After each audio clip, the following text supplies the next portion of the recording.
of 2015. And therefore, the lawyers who go to courts, they take all the time to really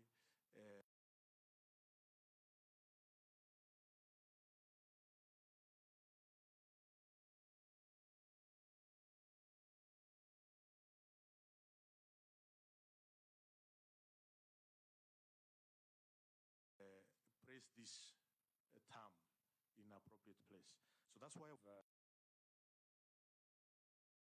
the Office of the Public Service and Human Capital Development, CS. You're on record on having appeared on Citizen TV, one of the morning shows that I've been doing with you, and you did claim that TSC is riddled with corruption, from employment to recruitment, and all sorts of manner of corruption. And you did propose that radical changes are needed. Can you please tell this committee one of those radical changes that you intend to introduce now, if you are approved? Honorable Chairman, can I ask? Call to the questions from Honorable Koech. Yes, Posing. Honorable Chairman, our Speaker, two I have questions. Number one is, I don't think if we are convinced with his response on the first, which was asked by Honorable our LM, is a very important question. Honorable Ruku, the picture which has been painted in the public is that you are actually fighting against transparency and accountability, and therefore you are a promoter of corruption. Because one, it's not only that anti-corruption bill that you wanted to amend, you also wanted to amend public demonstration. You also wanted to amend the data protection. All that puts you, and in fact, we're also mirroring you with the position you're going, which is of public service. It puts you that you're actually promoting corruption. You are actually promoting anti-accountability and transparency. And therefore, it actually does not suit you to be in that office. That's what the picture is. You need to defend yourself before the committee. Finally, Speaker, I represent constituency of rural, right? And when I saw Honorable Chairman that Honorable Ruku is going to be in charge of special programs. Special programs, Honorable Chairman, is like an affirmative action for those communities that actually live in very difficult areas in this country, which is about 80% of this country. Honorable Ruku, how much do you know of this country? If I was to ask, do you know a town called 𝐊𝐤𝐫𝐲, for example, or 𝐊𝐢𝐫𝐢𝐬𝐺𝐷? Because if you are not somebody who knows the country, how will you then even make informed decisions in terms of special programs actually to help the people of Kenya? If you know Mbeere and Nairobi, because I look at Mbeere, Nairobi, Johannesburg, Ghana, and so on. So removing you from actually where these programs is, Honorable Speaker needs to convince me as a representative of the rural constituency. I thank you, Chair. You can answer those four in quick succession. Two from Koech, two from Posing. Thank you, Honorable Chair. Address me as Chairman or Speaker. Okay. Sorry. Thank you, Honorable Chairman. Chairman. I'm not a chair. Okay. I'm sitting on one. Okay. Yes. Sorry, I apologize. Thank you, Honorable Speaker. Honorable Speaker, I start with the question from Honorable Koech. One, on TSC, Teacher Service Commission. It is true I'm on record saying Teacher Service Commission is corrupt. And it's because I have many classmates who are teachers, both at primary school and also in secondary schools. And I know these, my classmates have gone through what I've gone through the process of promotion.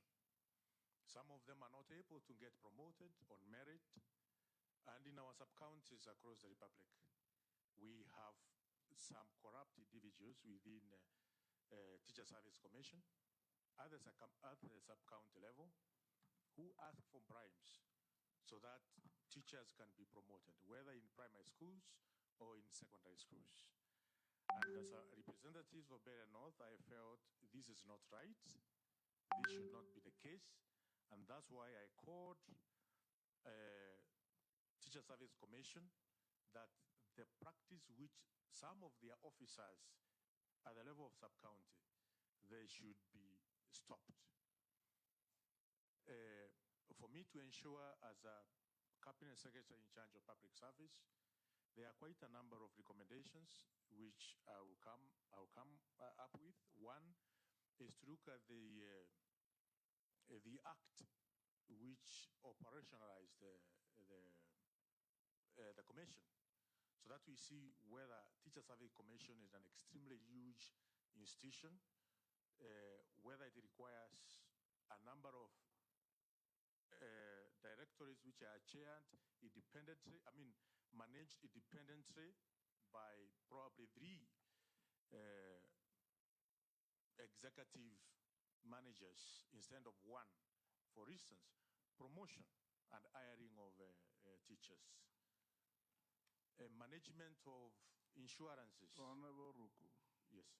Are you aware that TSC is an independent constitutional commission and does not fall under your jurisdiction if you are found suitable?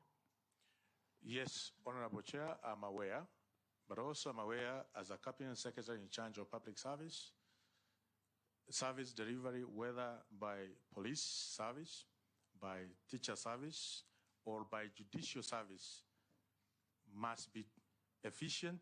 I have to ensure they are efficient, effective, and even time-bound, and also cost-effectiveness as the Cabinet Secretary in charge of public service delivery.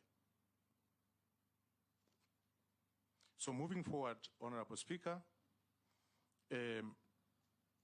corruption in public service, in any sector of public service, will work with the respective colleagues, cabinet secretaries, to ensure we have a proper, timely, effective, efficient public service delivery and performance in all sectors of government. Question number 2 from Honorable 𝐊𝐤𝐫𝐲, whether I do understand human resource capital development. Yes, Honorable Speaker. The training aspect of those who are in public service is extremely important. At the moment, we have Kenya School of Government, which offers different training of different professionals in terms of working within public service. And training is a very key component in public service delivery, so that we can have competent, well-trained managers or officers within the public service who will be able to ensure services are delivered to Kenyans properly. And also the issue of innovations.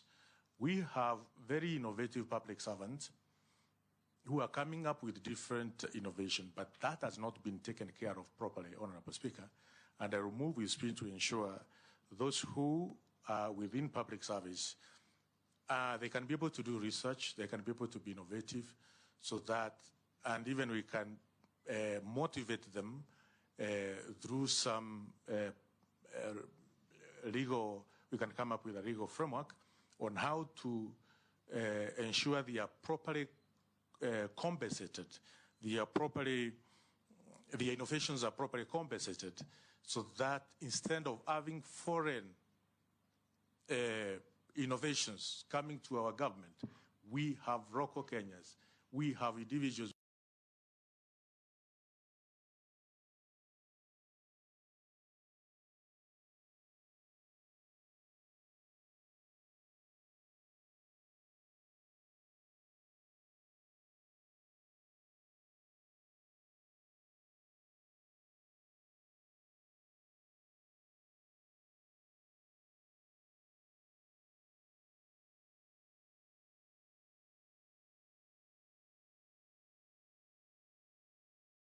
within a public human capital development competitive and responsive to the needs of the people of the Republic of Kenya.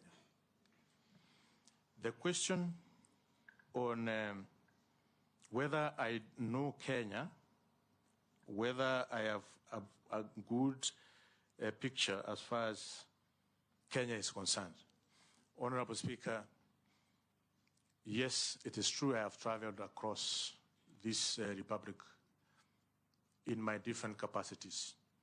In my CV, you may see Nairobi and Joburg. But in my time working, teaching as at Kenya School, Kenya Polytechnic, working with the Embassy of State of Israel, implementing carbon credit project in Kenya. I have gone in many countries, and it's true.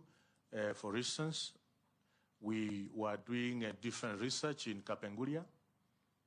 With when you are in the private sector, you tend to also add value to different other companies which I may not have put on my CV, but it is true I have worked in different corners of this country.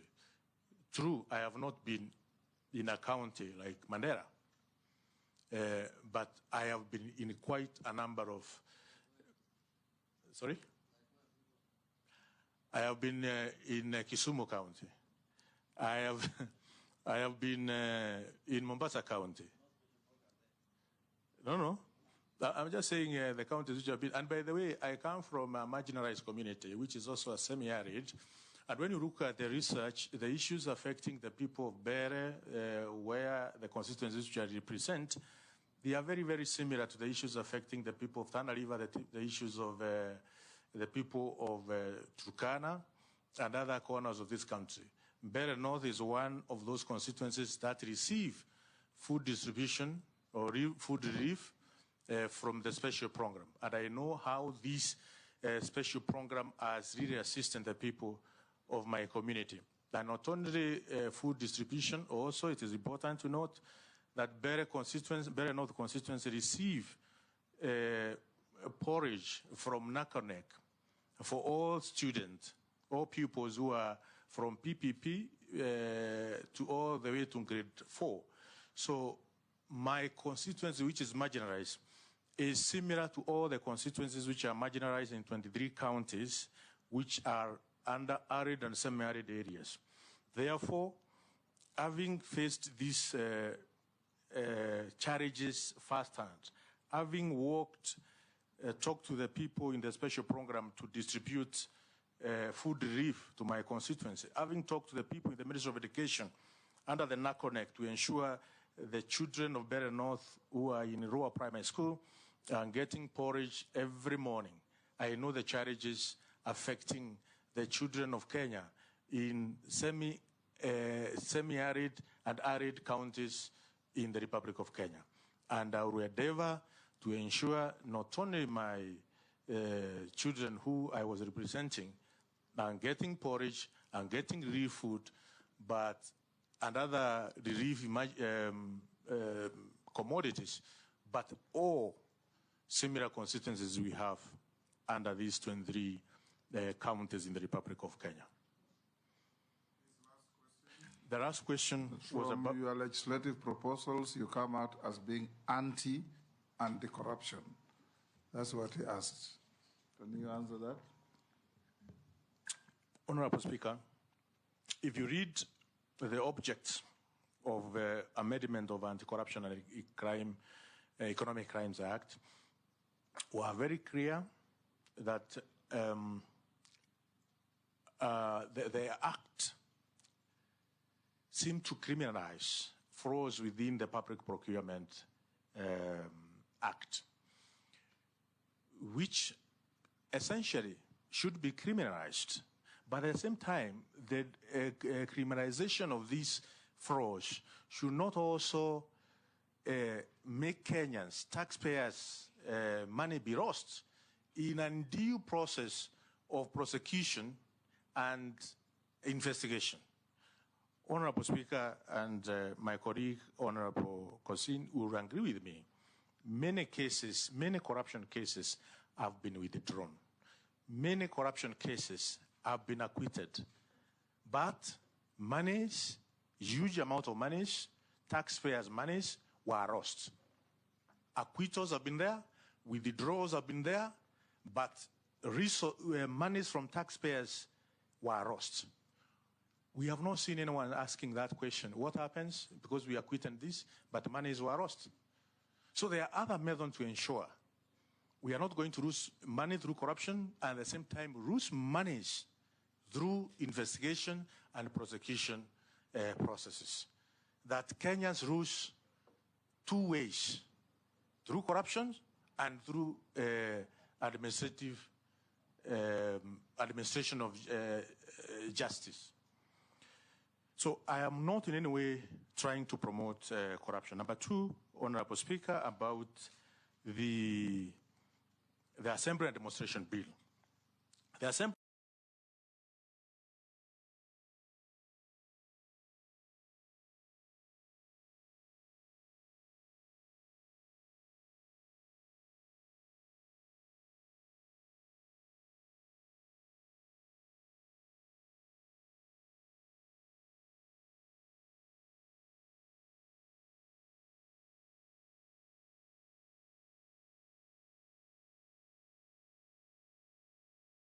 and Demonstration Bill does not limit of them.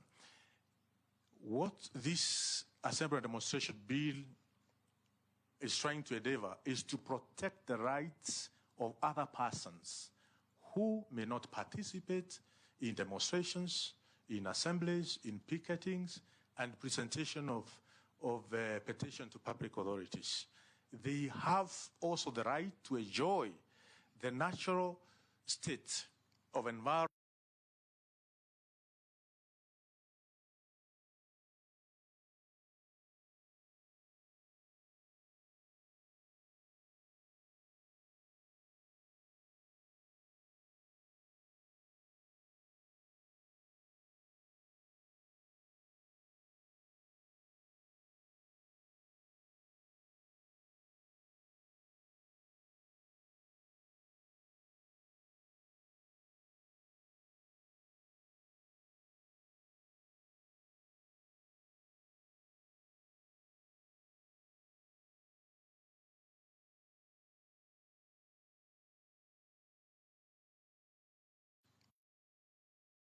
of an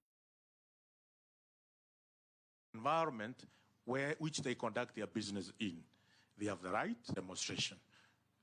Children of the Republic of Kenya should go to school any time when the school is open. We have seen schools getting crossed in this republic because of demonstration. So it's trying to bridge the two, the right of those who are demonstrating and also the right of those who are not in getting involved in demonstration, and especially the vulnerable, the sick, the old, and our children to enjoy the true state of environment. Robert. Yeah, thank you, Mr. Speaker.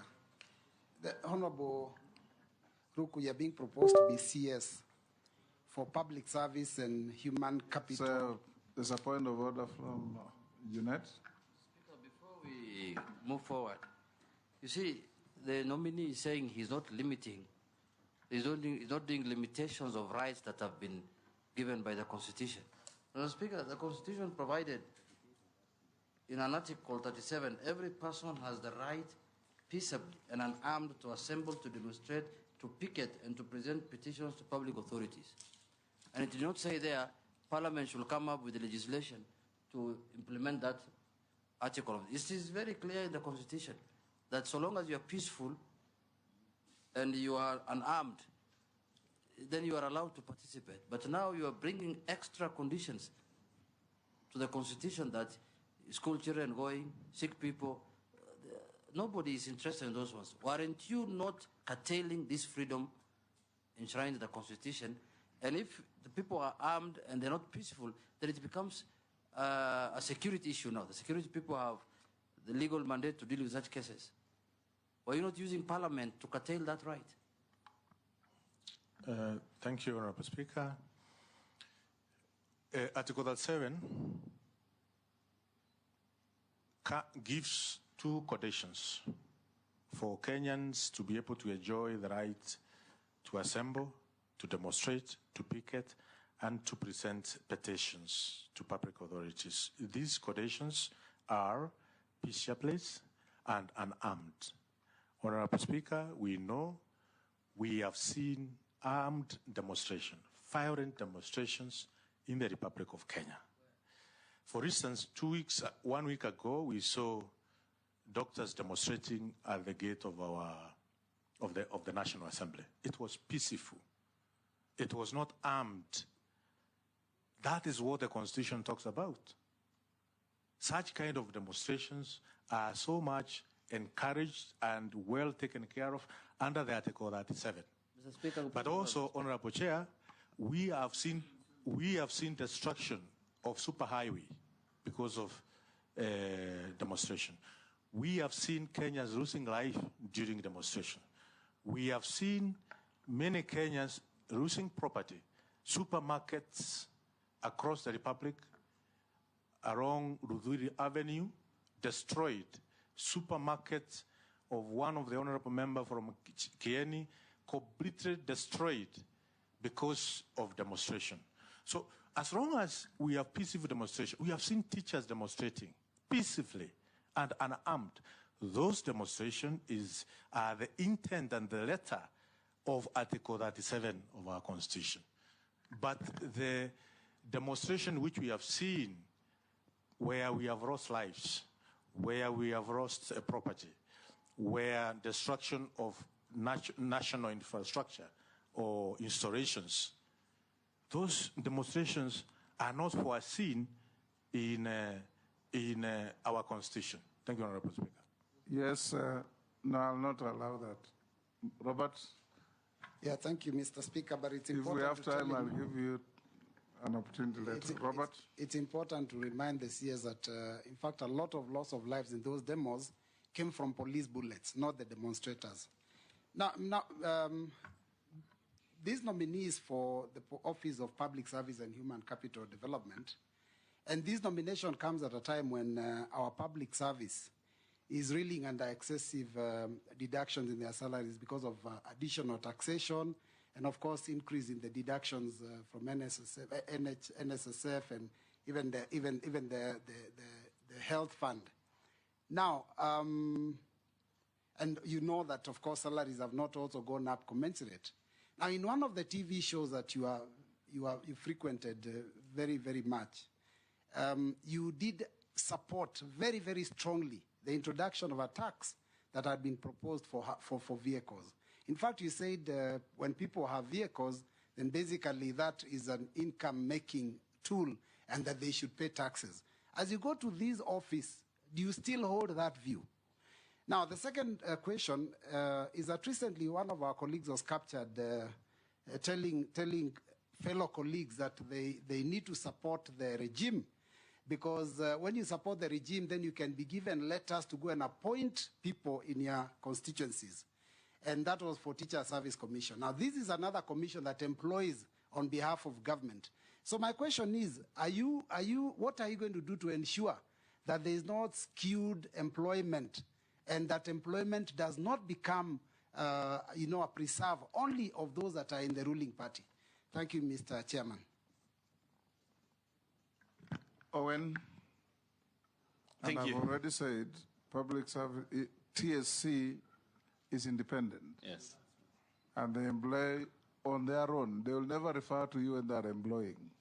If you find favor and you get appointed. Thank you very much, Honorable Speaker. I want to declare that the Honorable Rook is my friend, but I would like to ask him this question.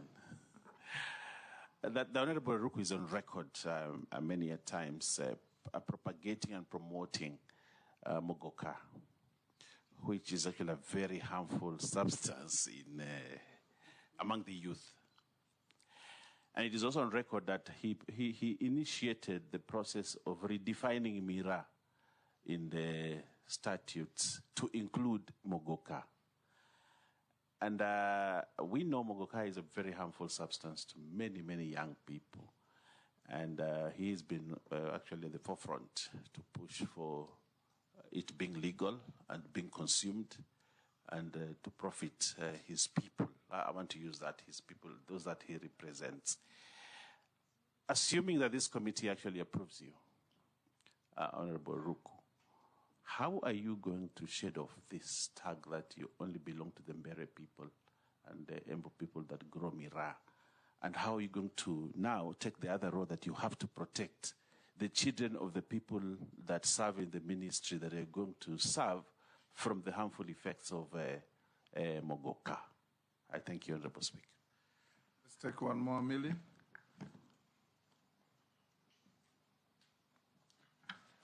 Thank you, Mr. Speaker.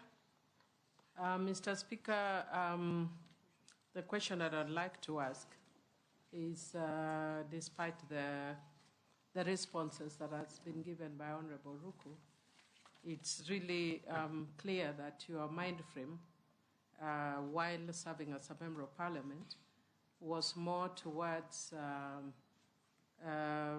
limitations, if I would say, of constitutional rights. If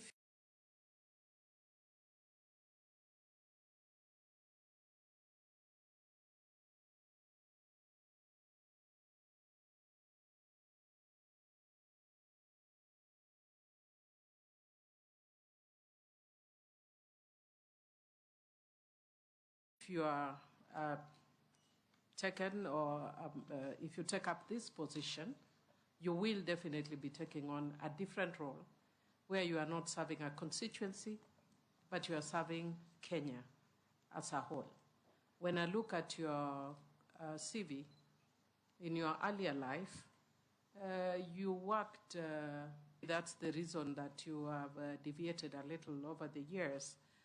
So my question to you is, would you be willing to have a clear paradigm shift from what has been evident in Parliament to have a clearer fidelity to the Constitution, where you focus on rights much more, enhance rights much more, and in specific on the issue of gender representation and ethnic diversity, because you'll be at a situation where you'll be called to do that. I'm just a little concerned that going by your mind frame while in Parliament, you seemed more guided, your philosophical leaning was more towards limitations, but you are going to serve Kenyans. Are you willing to take a paradigm shift that is more broadly embracing of rights, specifically gender, and issue of ethnic inclusion in appointments? You can answer those three. Thank you, Honorable Speaker. I will start with Honorable Miri question. And I want to assure this committee and Kenyans that I will ensure I abide by Article 232 of our Constitution, which talks about the values and principles of public service. And the values and principles of public service, the issue of fairness, fair competition and merit on the basis of the opportunities and promotions, as well as transparency, the issues of ensuring all communities in the Republic of Kenya are represented within the public service, as well as to ensure persons with disabilities, as well as members of all ethnic groups, are part and parcel of public service. Article 232 of our Constitution bides us and will be biding me more than ever before to ensure I am firmly within the spectrum of Article 232, as well as Article 10 of our Constitution, and I think also Article 73 of our Constitution, Honorable Speaker, which talks about the leadership, the responsibilities of leadership, and this is a very critical article in terms of the objectivity and impartiality in decision making, in ensuring that there is no nepotism within public service, no favoritism or any other improper motive or corrupt practices, I will abide myself with Article 10 of our Constitution, 73 of our Constitution, and Article 232 of our Constitution as a Cabinet Secretary of Public Service.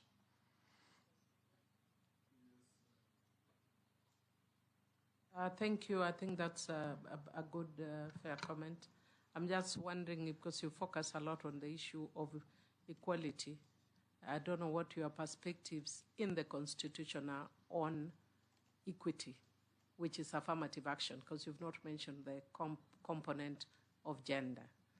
Because sometimes in being fair, you exclude, especially for a person like you who comes from a marginalized community.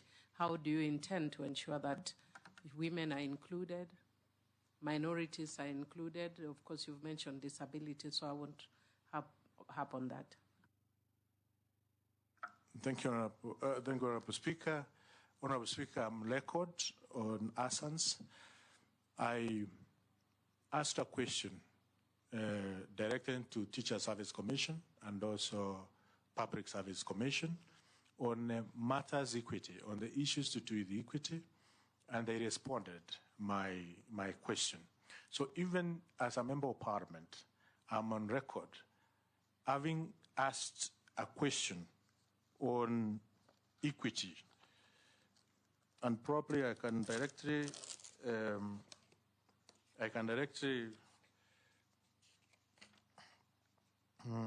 a question on Public Service Commission on action taken to mainstream marginalized groups and communities in the public service in line with Article 232. And also I asked a question on Teacher Service Commission on inclusivity in recruitment procedures and affirmative action, safeguard to teachers from marginalized communities. So this is matters, Honorable Speaker, I hold dear as far as equity, affirmative action, marginalization, gender mainstreaming within our community or our government or public service to ensure we run a just government and a fair system for all people of the Republic of Kenya. Go to the next. The Honorable Buyer, who has agreed that he did, we are friends. Honorable Speaker, I did not initiate the changes of definition of what MIRA is. Honorable Speaker, it is the Committee of Delegated Registration which, through the Minister of Agriculture, found it necessary to ensure there is no discrimination to the farmers of MIRA.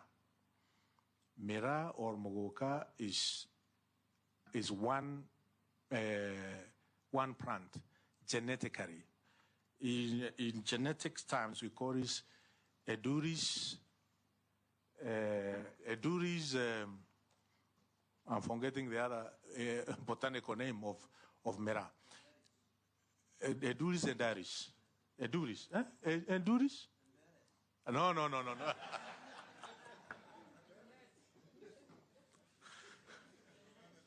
Don't be misled.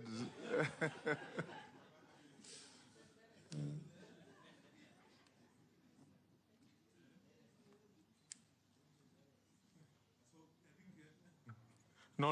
Honorable Speaker, that's Honorable Jeanette is trying to. So the truth of the matter is Mogoka and MIRA have a common botanical name, but different species. So the Committee on Delegated Registration through the Minister of Agriculture was just ensuring that both Mogoka and MIRA are properly captured under our laws so that there cannot be discrimination of farmers of Meru who farm MIRA and farmers of Embu County who majorly do the farming of Mogoka. And it's not only farming of Mogoka happens in Embu County, but also in Makueni County.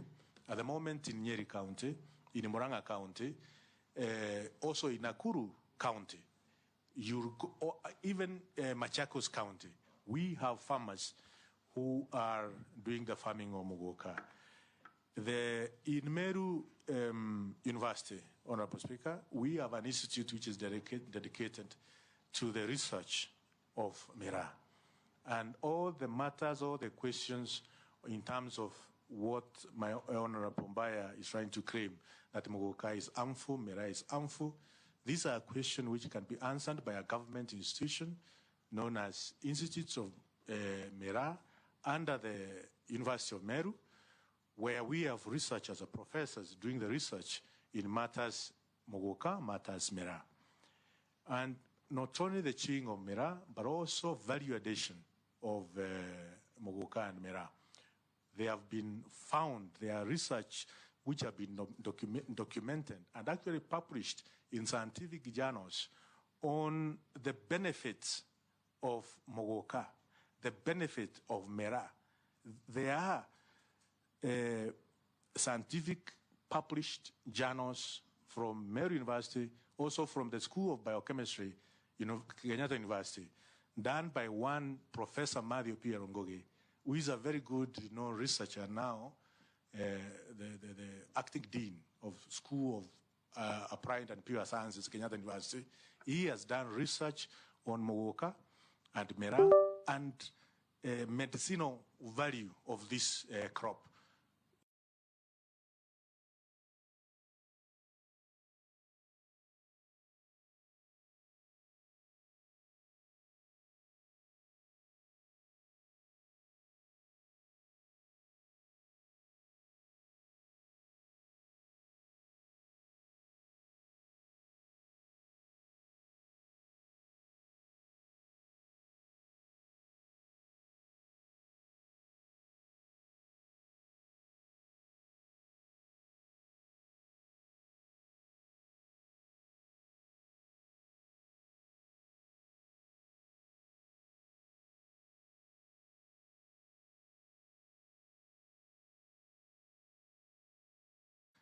Medicinal value of this crop. So we may want to give a negative publicity of a very important plant, which cannot not only diabetes is concerned, because I'm not an expert, but I know there are published journals which can be submitted to this honorable committee on medicinal benefit of Muguka and Mera. Go to Robert Mbui. Yes, Owen. Just a quick one. Honorable Speaker, I want to put it to the nominee that he used his privileged position in the delegated committee to push for a definition of a word of Mera in the statute, and for me that is legislative mischief. And Honorable Speaker, there is no way that a twig is the same as a leaf, because Muguka is a leaf, the other one is a twig, and I think he needs to. And when the youth take this Muguka, what medicinal value do they get? Honorable Speaker. Go ahead and answer. Thank you. Did you use your position in the committee to advance a selfish interest? No, Honorable Speaker, I never did that.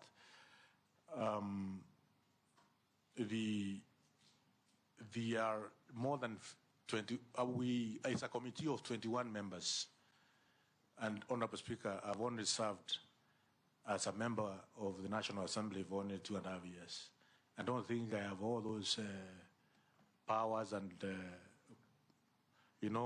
roping capabilities which Honorable Mbaya is trying to claim, that within a very short period of my stay in Delegated and Registration Committee, and we are talking in 2023, meaning I had only served for a couple of months as a member of parliament, that I had the capacity to do what you are calling legislative mischief. I think coming all the way from a marginalized community called Mbere, I come to the National Assembly, and within a couple of months, doing legislative assembly. I think that is wrong, Honorable Speaker, and is Honorable Mbaya is not right. It is the wisdom of the Ministry of Agriculture and the wisdom of the Committee of Delegated Registration, chaired by Honorable 𝐊𝐤𝐫𝐤𝐬𝐬, so it necessary and fit and within the statutes, the legal Go to the frameworks. next question. Yeah? Answer the question by Robert Mbui. Thank you, Honorable Speaker. Honorable Mbai, I will serve the Republic of Kenya without fear and without favor. The issues of employment will be cut across.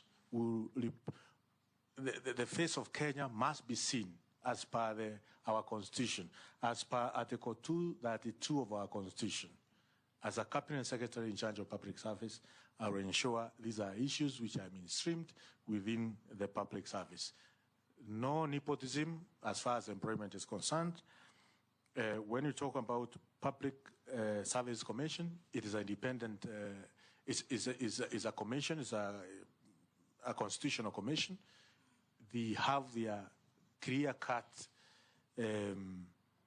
functions as a very important institution of our country. But also important to say, Mr. Speaker, Honorable Speaker, that government is not a net employer. Government is there to create an enabling environment for job creation, especially from our young people. And that is what I will endeavor to do, that public service create an enabling environment. If it's a businesses which are coming to seek services in government in terms of business registration, at the moment it's about a week or so for a business to be registered. I will endeavor to ensure it is registered within the same day. Public service delivery, so that we can be able to create more jobs within all the sectors of our economy. Thank you, Honorable Speaker. Mr. Speaker, he has not answered my question, my first question, because he was advocating for an increase in motor vehicle tax. Do you want our public servants to pay that tax, or you have changed your mind? Honorable Speaker, public participation, the centrality of our Constitution is public participation. We may come as an executive with an idea in terms of taxes correction, but when we do public participation, we get a different answer or a different opinion from the Kenyans, from the public. So, centrality of our Constitution is public participation. It was very clear when public participation was done that indeed that was not appropriate tax. And I abide with the people of the Republic of Kenya. They are supreme. George. Thank you. Then Dawood, then Ferdinand, in that order. Thank you very much, Mr. Speaker. Mr. Speaker, I wish to get a clarification from the nominee on the basis that the government is actually the largest employer in the Republic. That goes without gainsaying. Number two, it consumes about 60% of our budget, slightly more, on wages. And therefore, there is a hue and cry in the country that the government wage bill is bloated. The converse of that is we have these hundreds of thousands of young people who are not employed. And the government should actually be working extremely hard to ensure that the youths get employed, they are able to eke out a living, either from the government or from whatever quarter. How will you, as the CS for Civil Public Service and Human Resource Development, how will you harmonize the issue of the bloated wage bill vis-a-vis the unemployment in the country, as a result of which we have very little money left for development? Thank you, Mr. Speaker.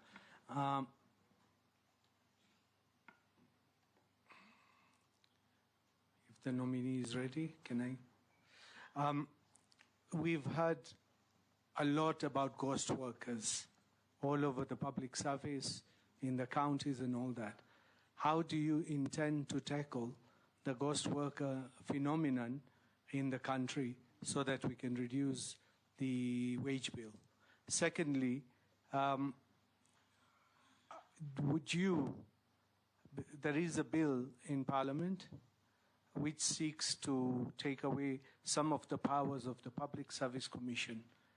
What is your take on that, if you are aware? And if you're not, there is a bill which I took to Parliament, the Public Service Principles and Values of Public Service, which says each and every year you're supposed to submit a report on how we have done the public service, regards gender, minorities, disabled, and all that. Because we've not had that report for a long time. How are you going to tackle? Those are 3 questions. Thank you. Ferdinand. My friend is Geoffrey. We normally joke around with you. He's also a friend, but now on a more serious case, not joking. We joke quite a bit with you. First of all, the civil servants, I think it's just related to what other members, you'll not come out very specifically.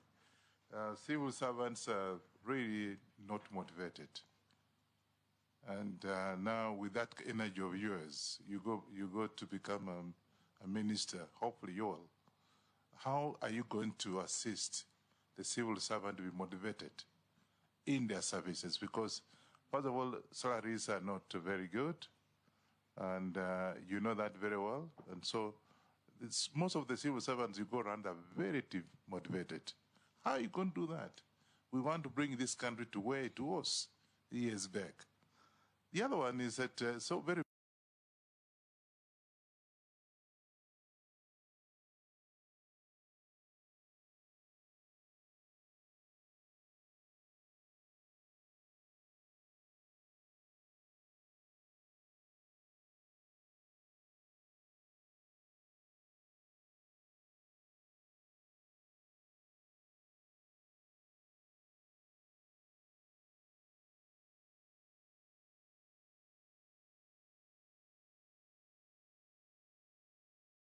very personal, my brother, to take money from the government and pay your personal bills.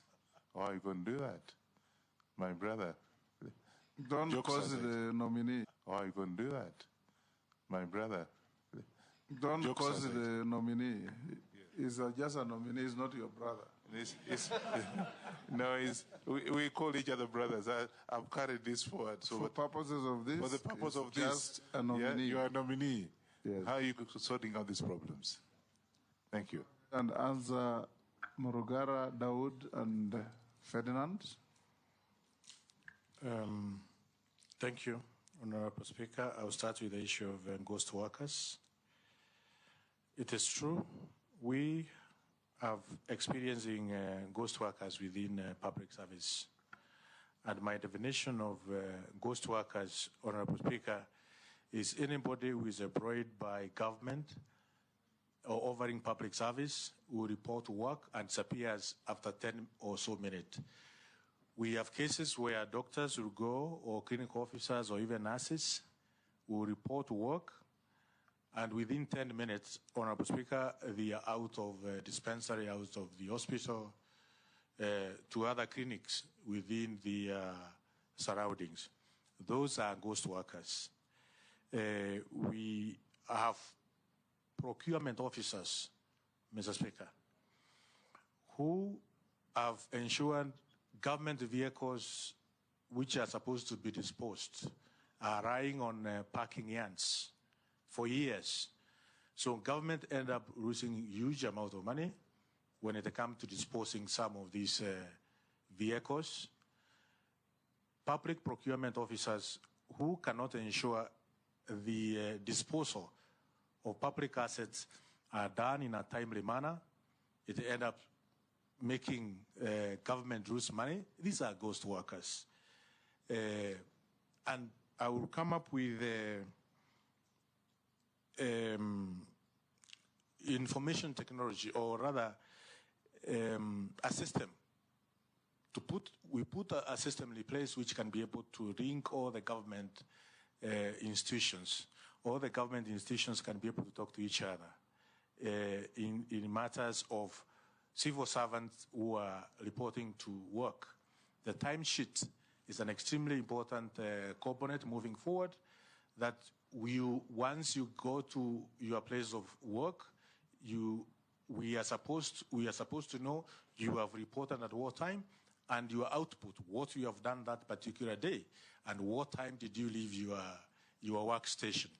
This can only be achieved through ensuring we digitize, we transform how public service is offered through a unified digital government framework. Under the Executive Order 2023, did put the transformation of public service performance and delivery under the Ministry of Public Service. And I think having a unified digital government framework will enable us to solve some of these challenges we are facing as far as ghost workers are concerned. And it will help us in cutting the costs, in ensuring the service delivery is timely, is effective, is is effective, not only effective, but also time-bound. Going to the second question on bloated wage bill, yes, it is true the government of Kenya has a huge wage bill at the moment, and which need to be relooked at. But at the same time, when we are talking about bloated wage bill, Honorable Speaker, how can we ensure it is within the required space? The remuneration of public servants is very important, but it's the same which is increasing the wage bill. So a proper review of demand and supply of public services need to be done. The public servant who we have within the public service, do we need them? Probably. There are those who we don't need them within the public service. The services which they are offering, are they truly needed? So this is a review which needs to be done so that we can be able to tackle the problem of bloated wage bill. But also, we need to automate the monitoring system to ensure attendance and output are commensurate. Because if you go to the office and you do nothing for the 8 hours, your output is zero. You don't need to be paid any coin from the taxpayers' money. So these are some of the reviews which we need to conduct urgently to ensure that indeed those who are working within the public service, their services are needed first and foremost, and where we don't have, we can be able to get the supply of the services. But also importantly, we need to unify and have a digital government framework, and I know at the moment the government is trying to digitize quite a number of services, but they are still disjointed. We need to ensure they are unified, and also we need to ensure that we don't pose security risk through having vendors of these systems coming from other parts of the world.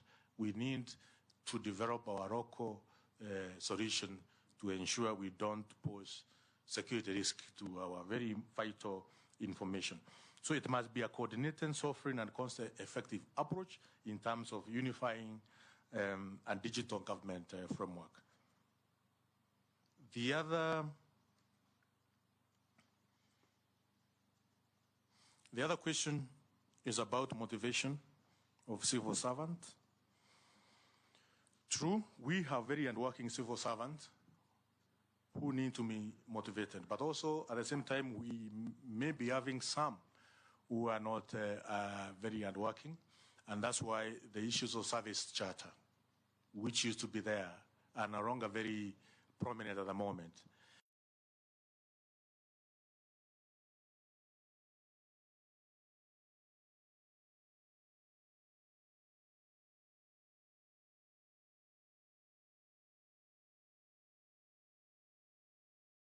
Moving forward, I will ensure the service charter is prominent. We know if it is an issue of getting title deeds, which has been a very big problem, services in our hospitals, services in our police stations, we need to ensure that there are service charters, and all the state departments or government bodies should go out there to the public to tell the public that this is what we do within our institution or our state department, and the services which we offer to the public are this. It is your right. They don't cost money. They are free and should not take more than this time. So the issues of service charter is a thing which I will ensure moving forward we are going to institutionalize in all the service, in all the areas of our ministries. Also, coming up with a legal framework which will ring fence the innovations which are done by by public servants, may it be in our universities, may it be in our different institutions, so that we can motivate these very hardworking and intelligent public servant in our institution, that if you come up with an innovative way of solving some of the problems we are enduring, then we are facing, then there is a legal framework on how you can benefit from your sweat. Not that the government will take your innovation and run away with it without even eliminating you in a way. We need a policy framework. Go to the next question. The question by my brother that from where I sit, I don't owe anybody. There is that I saw the petition, which is not under, which is not it's not sworn in as an affidavit. It's not done under the commission of oath. So, and it's a matter which has been there in court for even before I became a member of parliament. And Mr. Speaker, I would not want to comment on a matter that is which is active in court. You can answer his question whether you'll use your position to spend public resources Thank you. to meet personal obligations. Thank you, Honorable Speaker. No, I will not spend government resources or public resources to do personal issues. Mr. Speaker. Yes. Honorable Speaker, on a point of order. Introduce yourself, put yourself on record, so will Gikaria for the record. Thank you, Honorable Speaker. For the record, 𝐊𝐤𝐫𝐤𝐬𝐺, Member of Parliament for Kikuyu. Honorable Speaker, I was saying on a point of order, we are not asking Honorable Roku to delve onto the matter in court and the merits or demerits of that case. What we'd want to know is a matter surrounding your integrity as a cabinet secretary nominee. Are there instances then, even on that matter in court, where you have defaulted in paying rent owed to a landlord whose house you occupied, and have you settled that debt? Because I think that is a matter that Member for Kwanza was trying to allude to, because again, we cannot hide behind the sub judice rule that is a matter before court, and the technicality of the matter not having been on a sworn affidavit. We therefore want to know, have you defrauded anybody, whether on rent or on any other matter, because the matter touches on your integrity as a public officer? Thank you, Honorable Speaker. I can confirm I have not defaulted or defrauded anybody on matters rent or matters concerning private business or private engagement.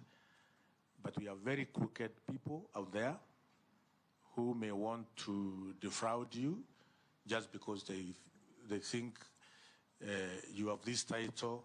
Now they come up with all manner of claims.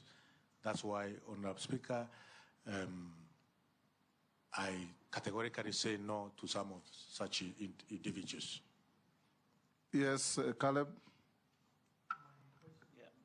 Yes, Daud, which one? My question about the Public Service Commission, being an independent commission, I asked you whether you are aware of changes which are being made to the Public Service Commission, and if you are appointed, will you interfere with the Public Service Commission roles? Honorable Speaker, I confirm that the Constitution of the Republic of Kenya is clear on the functions and mandate of Public Service Commission, and I will abide by the Constitution of Kenya without interfering the mandate and functions of Public Service Commission. However, thank you. Caleb, yeah. Then Mishi, then Shuria. Yeah, thank you. I wish you were as brief as that. You'll have moved faster. Speaker, I just have two questions. One, the office that you are going to occupy, if you are approved by this committee, requires a person of high emotional intelligence. And you've seen previously public officers, after they're either impeached or fired, they come out and release information to the public, information that probably the public ought to have known while you are serving in that office. But we get treated to these theatrics after you've left the office. And that is actually from even your immediate, immediate former occupier of that office. It came out and released information, which of course should have been released earlier so that the public is supposed to know what happens in those offices. But why am I asking you this is because your bills that have come out, be it the Anti-Corruption, the Demonstration Act, it looks like they are out of emotion. If demonstrations were done by the other camp, maybe the supporters of Raila, they were done by Gen Z, they were not favorable to your side. And that's the reason why you decided this is how I'm going to handle my opponents. So this puts you on a person who lacks emotional intelligence. You act out of emotions, and this is a position that requires a person of high integrity as well as emotional intelligence. Are you emotionally intelligent enough not to treat us to another Muturi kind of theatrics? Then secondly, the Huduma Center and services, it looks it was a revolutionary idea, but it has had a lot of Kenyans have complained so much about the services at the Huduma Center, whether it is working, whether the data from the citizens are protected or are not susceptible to international hackers. How safe is our data? How revolutionary was this idea? And how are you prepared to handle Huduma Center services to the satisfaction of the citizens? Because as it is now, citizens are not, and this is the meeting point of all citizens of Kenya, whether they are from opposition or the government, whether they are supporting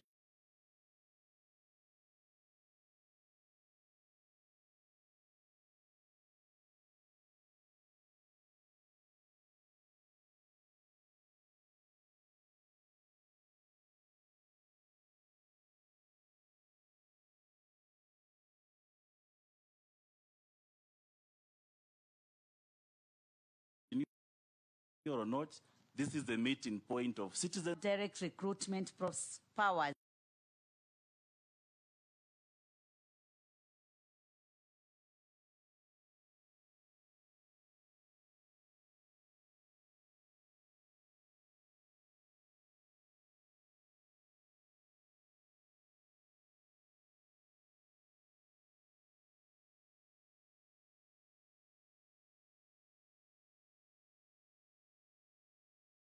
In their recruitment processes. Do you also think that this can assist in fighting corruption in terms of public recruitment, especially in the issue of nepotism and tribalism? That's my first question. My second question, what are your views on the proposal to amend the Constitution to reduce the number of elected and appointed public officials to alleviate physical pressure caused by the public sector wage bill? Thank you, Honorable Chairman. Thank you, Mission. Next, Sharia. Thank you, Honorable Speaker. To the nominee, strategic planning is crucial in realizing new policies within the public service. It guarantees that government agencies function efficiently and effectively while remaining responsive to the needs of the citizenry. What is your experience, if any, in strategic planning and policy formulation? I thank you, Honorable Speaker. Thank you. Can you answer those three? Thank you, Honorable Speaker. The emotional stability. Yes, Honorable Speaker. I'm able to, it's not only the two bills which my colleague has mentioned, but also, Mr. Speaker, I came up with the virtue asset bill, which is on different stages of legislative, which is an extremely important bill on matters to do with virtue assets within the space of our republic. I also came up with the election amendment bill, which is also in different stage, as well as sustainable development bill, which is also in different stages of legislative process. Honorable Ruku, the question from Caleb was very simple. Do you have high emotional intelligence or not? And was your proposal to amend the demonstrations law driven by what word did you use? Lack of emotional intelligence. It's as simple as that. Okay. Thank you. Yes. It was not driven by lack of emotional intelligence, Honorable Speaker. Then go on and answer him about Huduma centers. Thank you, Honorable Speaker. Yes, Huduma centers have revolutionized the way government services are offered in Kenya, and we need to move with speed and ensure we have a Huduma center in each and every constituency or in each and every sub-county in Kenya. At the moment, we have about 52 Huduma centers, and we have 290 constituencies. So we have quite a number of constituencies without Huduma centers, and we need to our fast track with, of course, the National Assembly to ensure we have necessary resources for the Huduma centers across the Republic of Kenya. Also, we need to bring in other services within Huduma Center. At the moment, we have almost 30,000 services which are offered virtually or on a digital platform. But when it comes to the bidding systems, we need to enhance the bidding system when Kenyans are paying. We don't want to have a situation where there is even cash handling at whatever service which is rendered by government. On issues to do with strategic planning, yes, I served as a trustee of Water Sector Trust Fund, and our strategic plan is a purview of the board, and I was one of those who went through the process of having developing a strategic plan for Water Sector Trust Fund in the year 2015. Also, as a member of parliament, it's a requirement for every constituency in the Republic to have a 5-year strategic plan, which also I developed from Bere North constituency, as well as policies. In terms of wage bill, I think I talked about the wage bill. Yes, we need to conduct a review of the public servant and the public services which are offered, and know whether we need some of them or not, and we see how we can cut down the wage bill, but at the same time remunerating those who are doing a good work or good work within the public service. But we need also how to take care of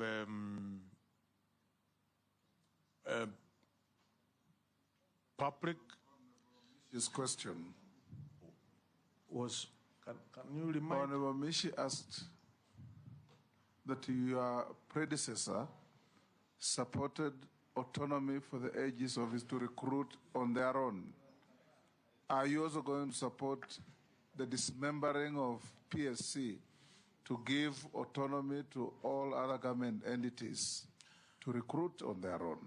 My approach, Honorable Speaker, is to come up with a unified digital government where all bodies within the government, whether it is police, National Police Service or Judicial Service Commission, all the recruiting agencies, we have about 1 million employees or public servants who are in county government, in Teacher Service Commission, in the military, or that we can be able to have a unified digital government where everybody or every institution knows what is happening in an institution called Central Bank, knows what is happening in another institution called Attorney General, chambers, or in whatever the government institution it is. So there is a way we can have a unified a digital government through employing innovations that we need to talk to each other, and every institution has an autonomy of carrying out their mandate properly, but within the laid down public service regulations. Point of order, Speaker. Point of order. Of course, it's our colleague, but Honorable Ruku, why don't you be just direct? The question was, are you supporting dismantling of public service recruiting and allowing everybody to recruit or not? This idea of digitization, how does that come into that question of answering? Honorable Ruku. Honorable Speaker, I said I will abide by the functions stipulated on the Constitution as far as Public Service Commission is concerned. Sufficient. Yes. Can we have Raso, Mule, and then Naisula? Thank you very much, Honorable Speaker. Honorable Ruku, I believe you are familiar with the phrase, Caesar's wife must be above suspicion. You have been involved in carbon credit, and also in your response to Honorable 𝐊𝐤𝐫𝐤𝐬𝐶𝐚, you are likely to be in charge of famine relief to those deprived communities in arid and semi-arid lands.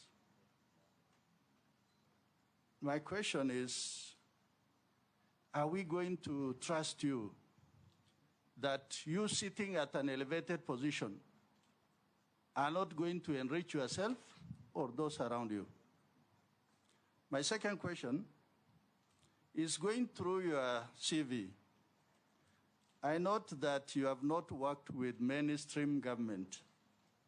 And further, you have worked with foreign governments here in Kenya by association or by doing business with them. Are you familiar with Official Secrets Act? And if so, how will you be bound by it? Thank you, Honorable Speaker. Mule. Thank you very Honorable Speaker. Nominee, First, I want to pick from where 𝐊𝐤𝐫𝐲 was left on the issue of integrity. And I've heard you say very clearly that you don't owe anybody. I just want to remind you, you are before this committee under oath.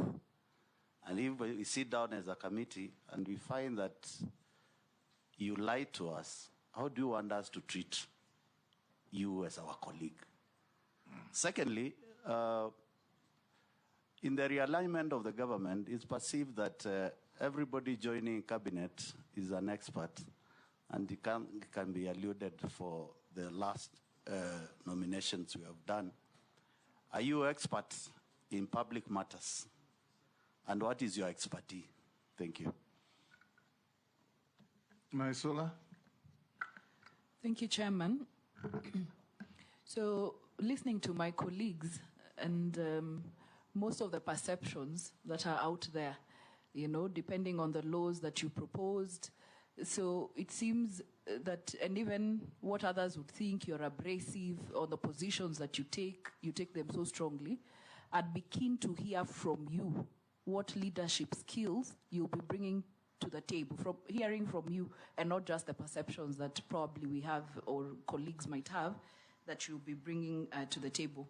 Secondly, the issue of interns in public service. There's a program that's going on that interns are recruited for a year, and after the year, they go back to look for employment. I would like to hear what is your take on the absorption of interns into the public service after they finish their internship. Thank you. Can you answer those three? Thank you, Honorable Speaker. On matters carbon credits, I did not understand. How did it come in? I was asked by Russell, he asked you, you are going to be in charge of distribution of relief food and other relief materials. Are you going to use your position, if you are found suitable, to enrich yourself? No, Honorable Speaker, I will not use my position to enrich myself. That was your question, Honorable Russell. Now go to Mule. There is a second part of my question. Yes. And it has to do with the Official Secrets Act. Yes. I will be I will abide by the oath of secrecy as a public servant and as a cabinet secretary. Now go to Mule. Have you lied to this committee? Honorable Speaker, I have not lied to this committee. That was your second question. What is your expertise Honorable and Speaker, suitability for the office to which you are nominated? I have served as a member of parliament, which is a public office, for 2.5 years, and a very rigorous office for that matter. And as I said from the beginning, I am subjecting myself to Article 10 of our Constitution to ensure I serve the people of Better North with commitment and dedication, where we have done a very commendable job in terms of administering bursaries, doing our schools, and anything that is within the mandate of member of parliament as far as the people of Better North whom I represent. Go to Naisola's question. In terms of leadership, I'm very firm when it comes to what I believe in, and I think as a cabinet secretary, I will serve the people. Performed that role excellently, Honorable Speaker. Majority Leader Hold, Gikaria, introduce yourself. You came late, then ask one question, then we close with and the interns. Thank you. Oh yes, absorption of interns. It is true the internship is done between 6 months to 12 months at the moment, and we need to enhance the internship program in terms of once you finish the internship, what happens next. At the moment, there's no even certification which they are getting. I will ensure any young person who has done internship with the public service get certification, and we put as an added advantage in terms of recruitment in other government institutions that if you have served as an intern, you have an added advantage to get a job if you do qualify for the role which you have applied. Thank you, Honorable Chair, and my apologies. Honorable, my name is David Gikaria. I represent Nakuru Town East constituency. Thank you, Chair. Mine is about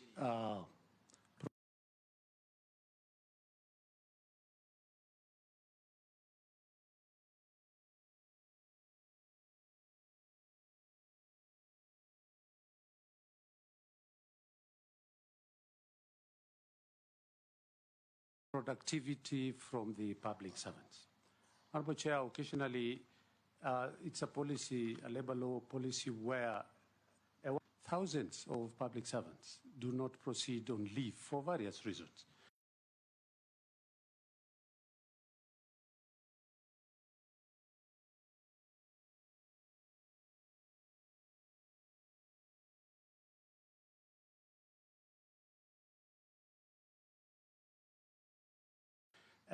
Maybe they just protection of their position and things like that. And Leave things. So what I'm just saying, Honorable Speaker, is what is he going to do to make sure that public servants proceed on their leave on time, mandatory leave? Thank you. Yes, Roku. Honorable Speaker, in terms of productivity from the public service, yes, we will ensure that we have accountability as far as public servants are concerned. The output, to ensure the output is measurable, we come up with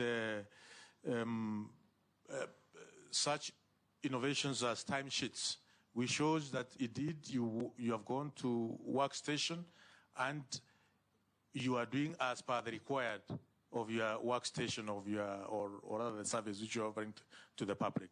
So these will be tools, some of the tools which we will use to measure your output, and in that case to ensure you are productive within your workstation. And this should be mainstreamed across all the government institutions or all the government ministries.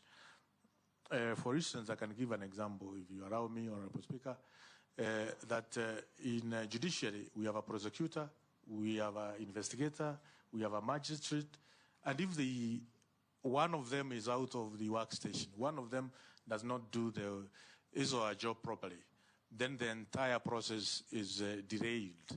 So we ensure that if you are on a case, an investigator, you do your investigations timely.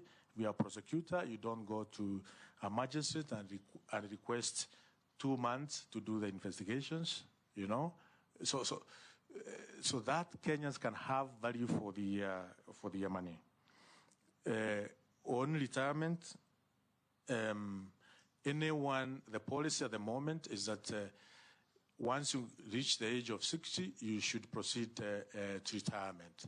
We'll ensure the process is, the system is digitized. We know when you got into employment, when your date of birth, and by the time you are hitting 60, unless the very specialized skills which may be required within the public service, of course, through the recommendation Public Service Commission, that you may have 2 years probably of the service. But at the same time, we need to synchronize, because when you talk to the universities, professors retire at the age of, I think, 70.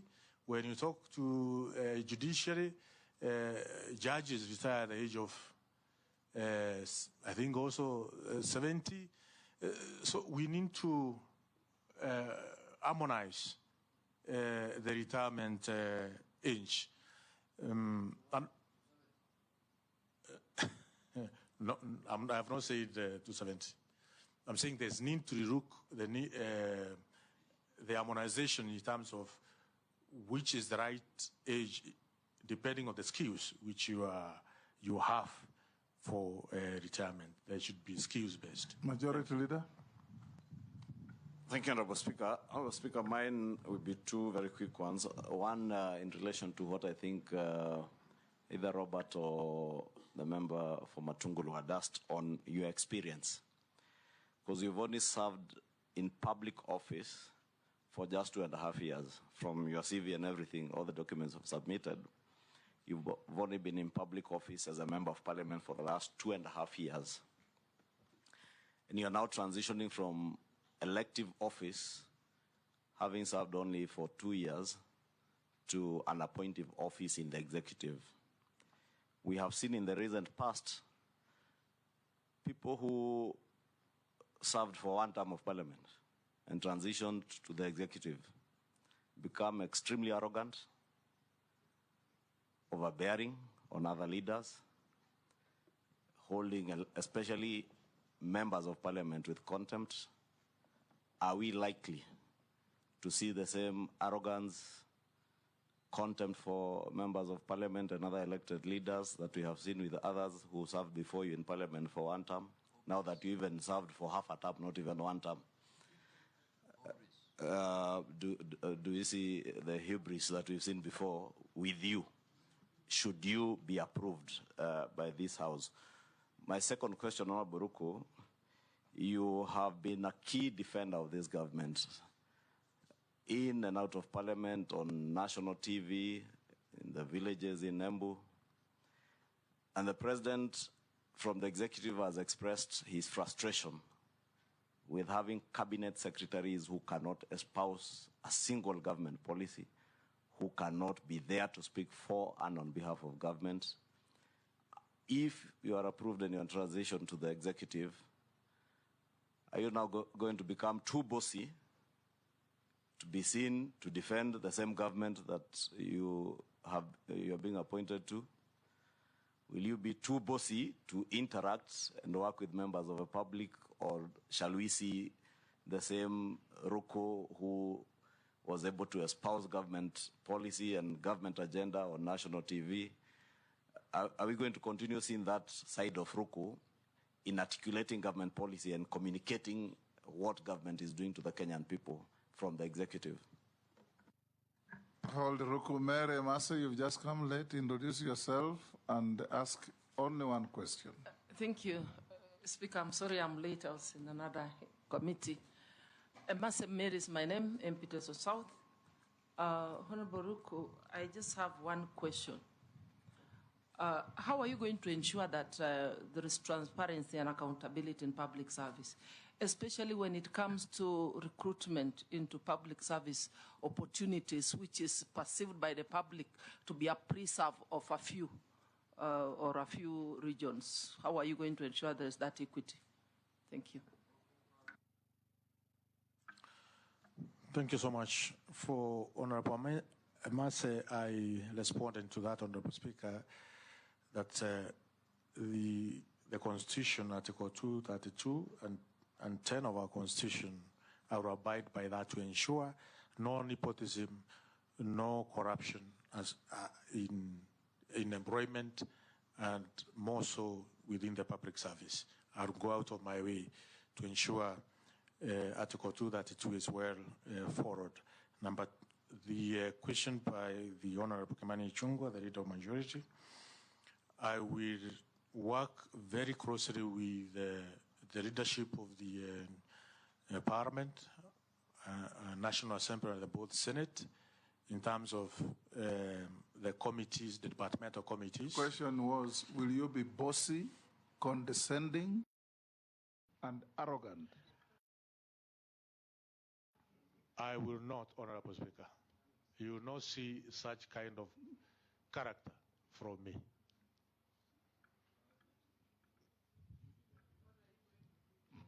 Point of order, Speaker. Let him answer Masa's question first. I have started with the Masa's question. Okay. Number 2, from Honorable 𝐊𝐤𝐫𝐤𝐿, yes, I will continue articulating the government policies the government project to Kenyans, because the Ministry of Public Service cut across all other ministries. I will do so firmly, and this is a government of the people of the Republic of Kenya. All services which government is offering, I will continue articulating the government policies and why government is doing so. Daud, what was it? I don't know if it was the slip of tongue. He said he will just be working with the leadership of Parliament. Will he work with the other MPs who are not in leadership? I will work with each and every member of Parliament, both National Assembly and the Senate. Thank you. Honorable Ruku. As well as the county governments, because the public service cut even in the county government. A few questions from the public. What will the Cabinet Secretary nominee do for persons with disabilities? On employment, that you already answered. The public service in Kenya has often faced criticism for nepotism and lack of accountability. What concrete measures will you implement to ensure that recruitment and promotions are strictly merit-based? You have already talked on that. This you haven't, you can answer. What is the nominee's perspective on the widespread perception that social protection programs like Inua Jamii are politically targeted rather than needs-based? The second one that you can answer, what is his stance on conducting a nationwide lifestyle audit of all public and state officers as a condition for holding office? If appointed, would he recommend the same? You can answer those two. The first one, in terms of ensuring those who are physically... that one you already answered. I told you answer. What is your perspective on the widespread perception that social protection programs like Inua Jamii are politically targeted rather than needs-based? Thank you, Honorable Speaker. Inua Jamii is a very key component. I'm a program for the people of the Republic of Kenya, especially those who are aged, and through our administration, through the chiefs and assistant chiefs, and also the public opinion, our elected leaders in our grassroots MCAs, will ensure the Inua Jamii is well targeted, and it targets the very vulnerable in our communities, and also those who have reached the age of 70 and they don't have the dependents who can take care of them. Through consultative forums for opinion leaders, field elders, chiefs and assistant chiefs, and also our MCAs to ensure... You will not politicize the program? I will not at any moment politicize this very important program. Lifestyle audit? Yes, lifestyle audit has been tried in the past. I think it's something that we may want to consider moving forward, so that we minimize to everybody be accountable, especially the public servants.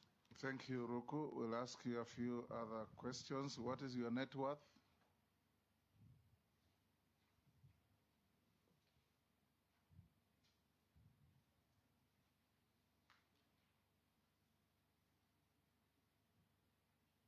Thank you, Honorable Speaker. Land and buildings, about 40 million. Family residence, 60 million. SACWAN savings, 15 million. Share from private company, 250 million. Motor vehicles, about 12 million, a total of 377 million. Have you ever been convicted of an offense in a court of law? No. Have you ever been adversely mentioned in a parliamentary committee report? No. Do you hold any office in any political party? No. You are not an official of DP? I'm not an official of DP. I'm a member. Have you ever been dismissed or removed from office for contravention of provisions of Article 75 of the Constitution? No. We have received your documents, they have been cross-checked with what we have and have been found in order, so we can now release you to go to your other duties. I thank you, Honorable Speaker and Honorable Members, for this opportunity to interact with this very important committee and also with Kenyans. Thank you so much. Thank you, and may you have a good afternoon.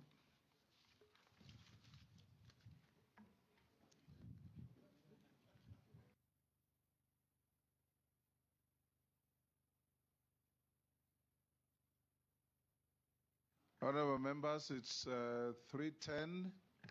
Can we break for lunch for 30 minutes?